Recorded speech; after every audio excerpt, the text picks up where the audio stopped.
নমস্কাৰ ওয়েলিছ অসম ইউটিউব চেনেলত আপোনালোকক আন্তৰিক শুভেচ্ছা জ্ঞাপন কৰিছোঁ।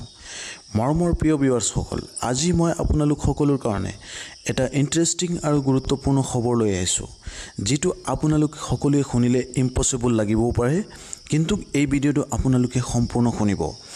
নামিবিয়াৰ এজন 29 বছৰীয়া যুৱকে গোটেই বিশ্বৰ টেকনলজিৰ দুনিয়াত এটা আঘাত হানিছে। এজন সাধাৰণ যুৱকে বনালে এনে এটা ফোন য'ত সিম লাগে নে এয়াৰটাইম লাগে নে নেটৱৰ্ক লাগে, একোৱেই নালাগে।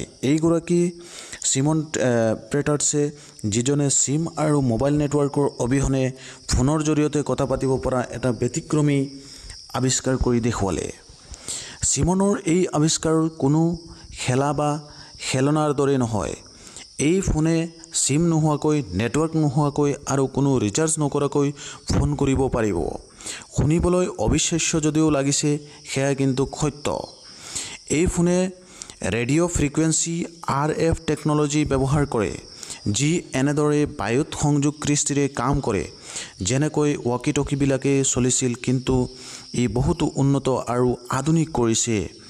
এই ফোনটো কেনেকৈ কাম কৰে? এই ফোনে ৰেডিঅ' সিগনেল ধৰি এক নিৰ্দিষ্ট ফ্ৰিকুৱেঞ্চিৰ জৰিয়তে সংযোগ স্থাপন কৰে আৰু সেই সংকেত কণ্ঠস্বৰত পৰিণত কৰে, আৰু কোনো সিম বা ডাটা নালাগে, ৰিচাৰ্জো নালাগে।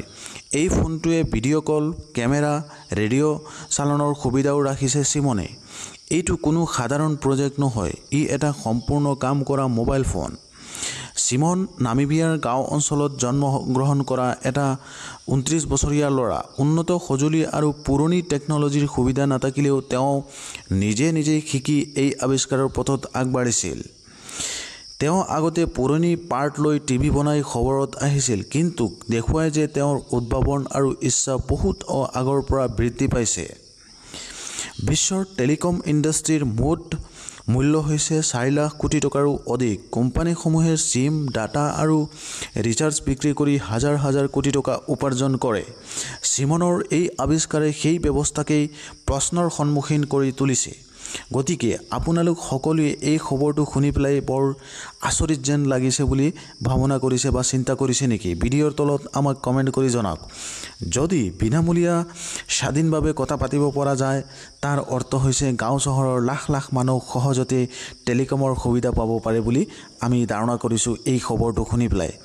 অৱশ্যে সকলোৱে একেদৰে উৎসাহিত হোৱা নাই। বহুতো কোম্পানীয়ে এই ধৰণৰ টেকনলজিত ভয় কৰে। বহুতো লোকে কৈছে এইটো কি বাস্তৱভাৱে চালনা কৰিব পাৰিব নেকি, চলাব পাৰিব নেকি, এই কতদূৰ কিমান সুৰক্ষিত বা কেনেকৈ ই কিমান বিদ্যমান মোবাইল ব্যৱস্থা বিকল্প হ'ব পাৰে নেকি? গতিকে ইয়াৰ কাৰণে সুবিধা বনাম অসুবিধা বুলি এটা আমি ধাৰণা কৰিব পাৰি, কিন্তু সকলোৱে বৃহৎ আৱিষ্কাৰেই এটা সৰু আৰু সাহসী আইডিয়াৰ পৰা আমি বহুত বস্তু শিকিব পাৰিছোঁ। অত্যন্ত সীমিত সম্পদৰ ভিতৰত কাম কৰি সিমনে আজিৰ দিনত স্থানীয় বিজ্ঞানী, সংবাদ মাধ্যম আৰু উদ্ভাৱনমূলক সমাজৰ পৰা প্ৰশংসা লাভ কৰিবলৈ পাইছে। গতিকে আমি সকলোৱে এনেধৰণৰ টেকনলজিকেল ইনফৰ্মেটিভ কমেণ্ট বা খবৰবিলাক আমি পাবৰ কাৰণে ওয়েলিছ অসম ইউটিউব চেনেলটো ছাবস্ক্ৰাইব কৰি ৰাখিবা। সিমনে পেটাৰ্ছৰ কাহিনী এটা জ্ঞাত প্ৰমাণ যে উদ্ভাৱন কৰি কোটি কোটি টকাৰ লগত নহয়, যাতে উৎসাহ আৰু অধ্যয়নৰ সৃষ্টিশীলৰ চিন্তা আজিৰ দিনত জাহাজত বহি চলা বৃহৎ কোম্পানীৰ যুগত সিমনে দেখুৱালে। বড়ো আইডিয়াসমূহ বহুতো সময়ত গাঁৱৰ পৰা আহে। এনেধৰণৰ চিন্তা চৰ্চাৰে সিমনে এই সিম কাৰ্ড নথকা, ৰিচাৰ্জ নথকা মোবাইল ফোনটো আৱিষ্কাৰ কৰি বিশ্বৰ এটা আলোড়নৰ সৃষ্টি কৰিছে। আপোনাৰ মতামত কি? সিম নথকা ফোন সত্যতে ভৱিষ্যতত কি হ'ব? সমাজখন চেঞ্জ হৈ যাব নেকি? যেনেকা আগতে আমি ৰেডিঅ'ত গান শুনিছিলোঁ, কিন্তু আজিকালি মোবাইল ফোনত গান শুনো, কাৰণ আপগ্ৰেড হৈ পেলাই, চেঞ্জ হৈ পেলাই আজি সকলোৰে হাততে স্মাৰ্টফোন এভেইলেবল আছে।